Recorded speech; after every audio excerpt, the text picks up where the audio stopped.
tindera ng lugaw, gulay at prutas, ngayon may-ari na ng milyong-pisong kumpanya.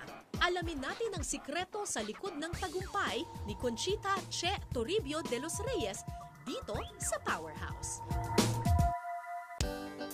2008 nang mabili ni Che ang bahay na ito sa Cavite. Ito raw ang kauna-unahan niyang naipundar mula nang makaahon siya sa kahirapan. Meron itong 3 palapag at may lawak na 1,000 square meters. Kasama pa rin ni Che sa bahay ang lahat ng kanyang mga anak at apo dahil ayaw na niyang mapahiwalay sa mga ito. Ang kisame ay gawa raw sa antique na kahoy mula sa Isabela. Sa sala naman makikita ang Swarovski crystals at Royal Albert Glass Collection ni Che na mula naman sa Italy. Hindi naman po talaga kayo taga Cavite, kayo po'y tubong Bohol. Bakit po kayo nag-decide na dito mag-settle down? Kasi dito ako nakapangasama. My husband is from here. So dito ang inyong soulmate. Palad. Dito ang inyong palad at puso. Dito ang aking destinasyon. O parang ang dami po atang dining table. Meron dito, tapos may mga sala set din dito. Bakit po? Kasi, ba karami yung pamilya? Kasi ito yung bahay na kung 24 hours tayo, ito yung bahay na siguro mga more than 12 hours laging may visit ng pumunta. Talaga? Yeah, it's a blessing. Ilang taong nakatira dito? Actually, yung 5 anak ko, dito lahat kami nakatira. Wow. And their family, and the yayas as well. They have their own rooms, and masaya kami. Ipinasilip din ni Che ang master's bedroom. Simple lang ang loob pero nandito raw ang alaala ng kanyang hero. Sino po ito? Itong picture na ito, this is my hero.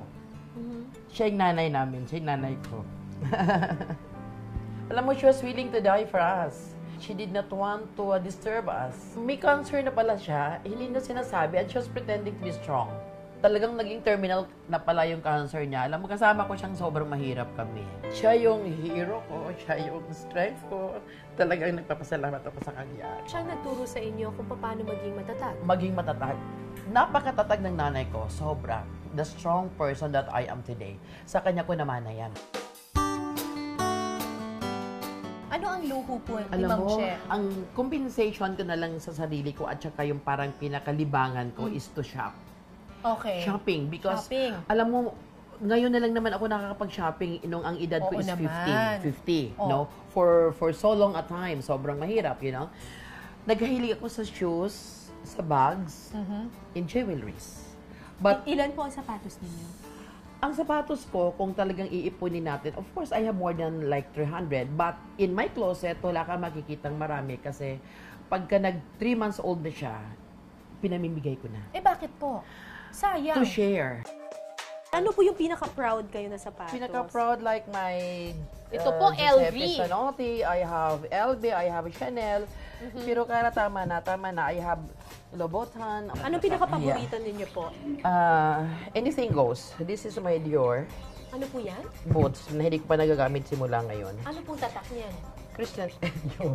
Dior bang tawag doon? Oo. Anong size po ng paa ninyo? 8 nga lang eh. Ayun, 8. So sa lahat ng mga size 8, pumila po kayo dito after 3 months, ipamimigay po Ang yung Dior. binibigyan ko, alam mo, ang binibigyan ko, yung talagang hindi nila napaprioritize yung pamimili ng mga signature. Ito, ang ganda naman ito, ma'am. Oh, I bought that in Europe also. Alam mo, mga maliliit lang naman talaga yung Cara. You know, yung maliliit na bagay, binibili ko, pag ini-stock ko muna siya. Pag naisip ko na bagay ito sa bahay ko sa Cebu or bahay ko sa Tagaytay, dadalhin ko siya doon. Ilan po ba ang bahay ninyo? Maraming blessing binigay si Lord na ano. More than 5? More than. More than 20. Oh my God!